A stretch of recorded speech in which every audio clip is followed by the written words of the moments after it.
Bismillahirrahmanirrahim. Assalamualaikum warahmatullahi wabarakatuh. Alhamdulillahi rabbil alamin. Wassalatu wassalamu ala ashrafil anbiya'i wal mursalin wa ala alihi wa sahbihi ajma'in. Allahumma rabbana inna nas'aluka ilman nafi'a wa rizqan tayyiba wa amalan mutaqabbala birahmatika ya arhamar rahimin. Rukun nomor 6 yang ada di dalam mazhab Syafi'i adalah tertib untuk sebagian besar rukun haji. Ini juga penting diingat yang nomor 6 ini. Rukun haji yang nomor 6 ini adalah tertib untuk sebagian besar rukun haji. Nanti akan saya jelaskan di ujung di pertemuan-pertemuan berikutnya mana yang boleh tidak tertib, mana yang harus tertib. Misalnya antara sa'i dengan umroh, dengan tawaf, maka dia harus tertib. Dia tawaf dulu baru sa'i. Misalnya lagi, boleh tidak mencukur rambut dulu baru kemudian tawaf? Mencukur rambut dulu baru kemudian tawaf baru kemudian sa'i. Jawabannya boleh. Jawabannya apa? Boleh. Pak Haji Maghrib ingat tak? Setelah wukuf di Arafah kan ke Muzdalifah ya, nginap di Muzdalifah, nginap sebentar, habis itu ke Mina kan. Di Mina tanggal 10 Zulhijjah itu setelah melempar jumroh Aqabah disuruh potong rambut tak? Tanggal 10 Zulhijjah sudah potong itu kan. Makanya rata-rata untuk haji reguler Indonesia memang rata-rata tanggal 10 Zulhijjah itu mereka mendahulukan potong rambut dulu. Yang mereka dulukan potong rambut dulu. Setelah mereka mendahulukan potong rambut, biasanya mereka akan menghabiskan dulu tanggal 10, tanggal 11, tanggal 12 itu masih di Mina. Barulah setelah itu mereka ke Mekah, baru kemudian tawaf. Baru kemudian sa'i. Nah, kalau seandainya cukur rambutnya sudah, maka cukur rambutnya tidak usah cukur lagi. Nah, ini yang saya maksud dengan haji itu rukunnya tertib untuk sebagiannya saja. Sebagiannya boleh tidak tertib. Nah, beda dengan umroh. Kalau umroh harus tertib seluruhnya, tidak boleh tidak tertib. Nah, jadi kita ulangi lagi, kalau rukun haji ada 6. Kalau umroh rukunnya cuma 5. Yang membedakannya cuma di wukuf saja. Di umroh tidak ada wukuf, di haji ada wukuf. Itu beda rukunnya. Nah, beda yang kedua, umroh harus tertib seluruhnya. Mulai dari ihram, setelah ihram tawaf, setelah tawaf sa'i, setelah sa'i cukur rambut, habis itu tertib. Ini umroh, tidak boleh tidak tertib. Kalau umroh tidak boleh tidak tertib. Tidak boleh misalnya sa'i dulu baru tawaf. Tidak boleh tawaf dulu baru kemudian berniat ihram. Tidak boleh. Dia harus seluruhnya harus tertib. Tapi kalau haji tertib untuk sebagian rukun saja. Sebagian yang lain boleh tidak tertib. Boleh tidak tertib. Nanti di ujung insya Allah saya berencana di ujung kita akan jelaskan, setelah kita menjelaskan perincian ini, kita akan jelaskan apa yang dikerjakan oleh jamaah haji per tanggal. Kakek kita jelaskan per tanggal, tapi sudah di ujung-ujung lagi. Per tanggal. Kita mulai dari tanggal 8 Zulhijjah, 9 Zulhijjah, 10 Zulhijjah, 11, 12, 13 Zulhijjah. Habis itu apa gawiannya? Supaya kita pacak merinci bahwa haji itu sebenarnya cukup dengan 5 hari atau 6 hari.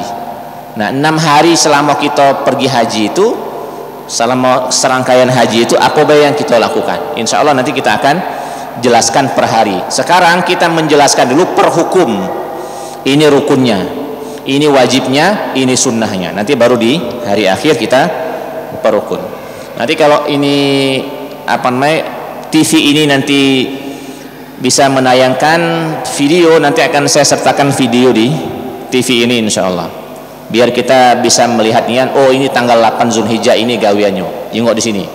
Apa dia jamaah haji yang digawikan? Oh ini tanggal 9-nya, kita jengok di sini nanti insyaallah. Nanti kita akan hubungi tim Masjid Al-Ikhlas nanti untuk memvideokan. Atau kalau kaki ada lokak proyektor Pak Wali, tidak apa-apa kayak itu pinjam proyektor untuk hari itu ya. Nanti kita hadirkan, kita bawa laptop, kita bawa proyektor. Nggak usah pakai ini baik Pak Cak, apa namanya, dinding ini Pak Cak nembus, tinggal carikan lokak proyektornya. Mungkin Al-Firdaus ada lokaknya kan, kita pinjam punya Al-Firdaus. Hah? Ada? Ya kita cari lah mana yang kira-kira memungkinkan. Nah Bapak dan Ibu-ibu yang dimuliakan Allah Subhanahu wa Ta'ala, saya kira saya berusaha untuk mengingatkan kita galau-galau, walaupun sebelumnya mungkin sudah pernah kita bahas ini, tapi saya punya kepentingan supaya yang kita pelajari ini agak masuk dikit di dalam ingatan. Makanya saya agak rinci dan mohon maaf saya mengajarinya misalnya agak lambat ya, terlepas apakah pada akhirnya kita pergi umroh atau kita pergi haji atau tidak, itu semua kita serahkan dengan Allah Subhanahu wa Ta'ala, sembari ada ikhtiar kita sebagai manusia. Tapi sekurang-kurangnya adalah gambaran-gambaran dikit. Nah, jangan buto-butonian juang tuh ya, jangan buto-butonian, karena kalau buto-butonian mengandalkan pembimbing, iya kalau pembimbing ini uangnya perhatian, kalau pembimbing ini uangnya cuek, selesai gitu kan, selesai. Nggak usah jauh-jauh. Baru-baru ini saya WA kawan yang pergi haji, saya tanya begini, sudah di mana? Baru nyampai hotel Ustaz katanya kan. Oh baru hotel. Kapan tawaf? Dia nanya dengan kami, memangnya langsung tawaf Ustaz kata. Nah juga model yang ini kan, berarti kan pembimbingnya tidak menjelaskan dari pesawat. Berarti kan seharusnya pembimbing itu sudah menjelaskan dari pesawat, sudah sampai Jeddah, kita sekarang niat umroh, sekarang harus dijago larangan-larangan ihramnya. Kaget sudah sampai di hotel, kita istirahat, sore kita keluar tawaf, seharusnya sudah dijelaskan. Tapi ternyata yang kita temu ini saya sendiri. Akhirnya saya WA sebagian kawan yang WA tadi, saya tanya, jangan sungkan untuk nanyo dengan pembimbing. Pembimbing itu memang tugasnya untuk direpotkan, harus direpotkan. Ternyata setelah itu dia baru WA, bener Ustaz, ternyata kita malam ini katanya, oh ini ya tawafnya. Nah khawatirnya kaget kawan-kawan yang ada di hotel ini, karena sudah berniat ihram umroh tadi, kaget dia melakukan hal-hal yang sembarangan di hotel. Akhirnya dia berdosa kan, gara-gara dia tidak mentaati larangan-larangan ihram. Tiba-tiba di hotel, ya mohon maaf misalnya, karena dia misalnya berduit pergi haji dengan uang rumahnya, laju di hotel dia buparaan kan. Sekamar. Nah ini bahaya ini kan.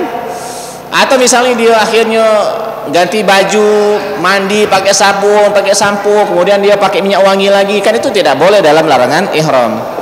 Makanya harus rinci. Ini yang saya maksud dengan jangan buta-butonian. Sekurang-kurangnya adalah gambaran-gambaran dari rangkaian yang bakal dikerjakan gitu. Nah kira-kira itu dulu. Masih ada 2-3 menit lagi sebelum kita azan isya. Kami persilahkan jika ada yang pengen diperjelas, terutama dari sisi beda rukun umroh dengan rukun haji. Rukun umroh 5, niat ihram, kemudian tawaf, kemudian sa'i, mencukur rambut, wajib tertib semuanya. Rukun haji ada 6, niat haji, ihram, tawaf, niat haji atau ihram, wukuf, tawaf, sa'i, mencukur rambut. Nomor 6, tertib untuk sebagian rukun haji. Tertib untuk sebagian rukun haji. Nah berarti selain yang tadi saya sebutkan, hukumnya bukan rukun. Hukumnya bukan rukun, tapi bisa jadi dia nanti masuk wajib haji atau masuk sunnah haji. Kami persilakan bagi bapak dan ibu yang mungkin ada yang pengen ditanyakan atau ada yang pengen ditambahkan.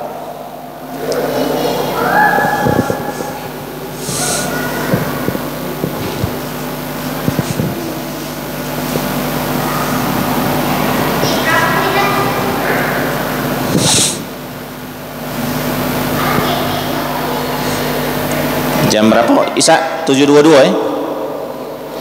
Masih ada 2 menit lagi.